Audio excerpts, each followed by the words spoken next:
সাধু সন্ত মহিলা শাখাপলা ভেঙেছে, জাতীয় পতাকা ছিঁড়েছে।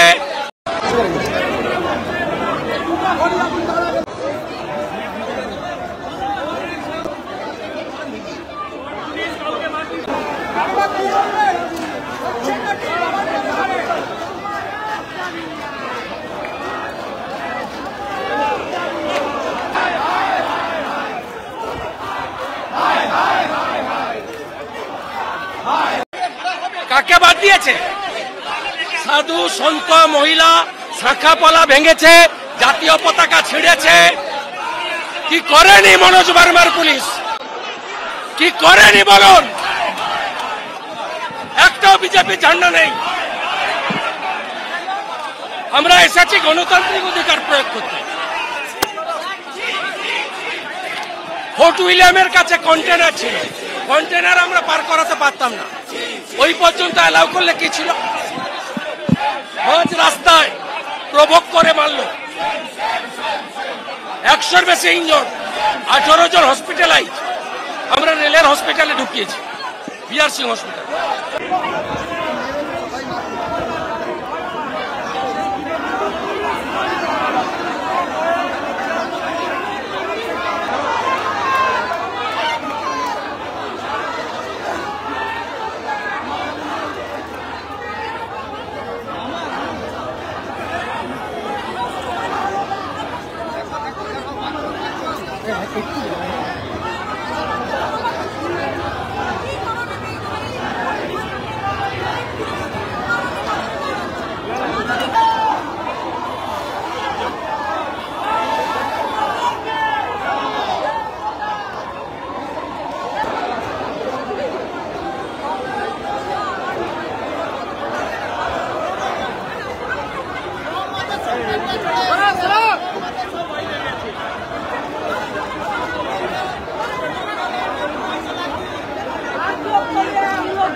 অভয়ার মা বাবার ডাকে নবান্ন অভিযান, এবং এই নবান্ন অভিযানকে ঘিরে এতক্ষণ পর্যন্ত ধুমধুমার পরিস্থিতি চলল। বিভিন্ন সংবাদ মাধ্যমে, বিভিন্ন সোশ্যাল মিডিয়া চ্যানেলে আমরা দেখছি। এবং ইতিমধ্যে যেটা অভিযোগ অভয়ার মায়ের, যে ওনারও শাখাপলা ভেঙে দেওয়া হয়েছে। চিন্তা করুন আপনারা, অভয়ার মা তিনি বলছেন যে যেখানে 1 বছর আগে ওনার মেয়েকে মেরে ফেলা হলো, তার বিচার 1 বছর হয়ে গেল, এখনও পাননি তারা ন্যায্য বিচার। এবং সেই ন্যায্য বিচারের দাবিতে তারা বাংলার জনসাধারণকে আমন্ত্রণ জানিয়েছিলেন, ডাক দিয়েছিলেন যে আজকে 9 আগস্ট নবান্ন অভিযানের, এবং সেই নবান্ন অভিযানকে ঘিরে ধুমধুমার পরিস্থিতি এবং অভয়ার মার শাখাপলা ভেঙে দেওয়া হলো। কি শাসন চলছে রাজ্যে চিন্তা করুন। যেখানে গতকালই আমরা দেখেছি যে সাঁতরাগাছি স্টেশনে আজকের যে মানুষজন আসবেন, সেই মানুষজনদের জন্য জলের ব্যবস্থা, মেডিসিনের ব্যবস্থা করার জন্য একটি স্বেচ্ছাসেবী সংগঠন তারা সাঁতরাগাছি স্টেশনে ক্যাম্প বানাবে। সেই ক্যাম্পের জিনিসপত্র এসে তুলে নিয়ে যায় মমতার পুলিশ, অথচ শুভেন্দু অধিকারী যাওয়াতে সেখানে তারা কিন্তু পালিয়ে যায়। এই কাজটা যদি তারা অন্যায়ভাবে না করতো তাহলে কি তারা পালিয়ে যেত? নিশ্চয়ই পালাতো না।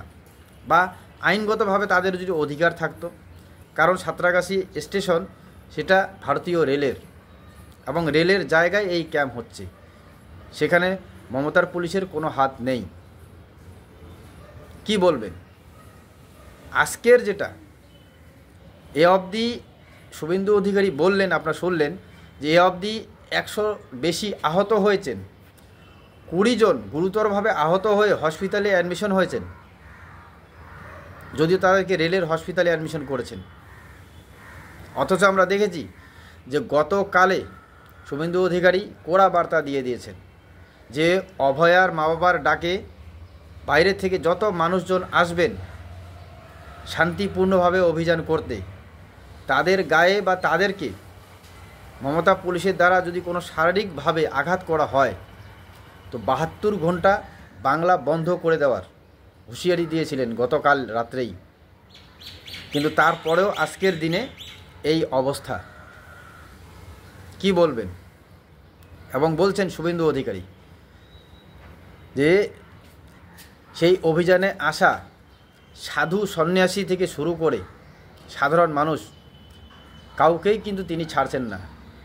এবং উনি যে জায়গা থেকে এই কথা বলছেন সেই পার্ক স্ট্রিট, সেই জায়গাতেই এখন পর্যন্ত কিন্তু শুভেন্দু অধিকারী এবং সেই লোকজনদের তাদেরকে কিন্তু ব্যারিকেড করে রাখা হয়েছে, তাদেরকে আগে যেতে দেওয়া হচ্ছে না। সাধারণ মানুষ এই প্রশাসনের উপর, এই সরকারের উপর যে ক্ষিপ্ত হয়ে আছেন এই অভিযানগুলিতেই বোঝা যায় যে অভয়ার মা বাবার ডাকে সেখানে কত জনস্রোত হয়েছে, সাধারণ মানুষের জমায়েত হয়েছে, যে তারাও ন্যায্য বিচারের দাবিতে সেখানে সরব হয়েছেন, এই অভিযানে অংশগ্রহণ করেছেন। এবং কোনো পলিটিক্যাল ঝান্ডা নেই। শুভেন্দু অধিকারী তার হাতে, তিনিও কিন্তু জাতীয় পতাকা নিয়েই কিন্তু আন্দোলন করছেন। তারপরেও কিন্তু অকথ্য অত্যাচার চলছে এই অভিযানে আসা মানুষজনদের উপর। কোথাও দেখা যাচ্ছে লাঠিচার্জ হচ্ছে, কোথাও মানে লাঠি নিয়ে তাড়া করছেন। প্রশাসন এতটা তৎপর হয়ে গেছে যে সরকারকে রক্ষা করার জন্যে। অথচ এই সরকারের দেখা যায় যে যখন সাধারণ মানুষের সাথে কোনো অন্যায় হচ্ছে, কোনো দুর্নীতি হচ্ছে, যখন কোনো নেতা মন্ত্রীরা অন্যায়ভাবে কিছু করে বসতেছেন, তখন কিন্তু সরকারের এরকম তৎপরতা দেখা যায় না। কিন্তু সাধারণ মানুষ শান্তিপূর্ণভাবে যেখানে অভিযান করতেছেন সেখানে তারা লাঠিচার্জ পর্যন্ত করছেন। এর আগেও আমরা দেখেছি 26,000 চাকরি বাতিলের মাস্টার মশাইরা আন্দোলন করলো, যে মাস্টার মশাইদের পিটিয়ে পিটিয়ে কি হাল করে দিল। অথচ অনেক জায়গায় শাসক দলের মন্ত্রীদেরকে শাসক দলেরই কর্মীরা কত বেইজ্জতি করে দিচ্ছেন, ধুমধুমার করে দিচ্ছেন। অথচ সেই সমস্ত জায়গায় কিন্তু আমরা লাঠি চলতে দেখি নাই। লাঠি কোথায় চলছে? এই সমস্ত জায়গায় যেখানে মানুষ জড়ো হচ্ছে ন্যায্য বিচারের দাবিতে। কি বলবেন? তো আপনারাও দেখলেন পুরো ভিডিও, আপনারাও আপনাদের ব্যক্তিগত মত কমেন্টে অবশ্যই জানাবেন। সজাগ থাকবেন। ধন্যবাদ।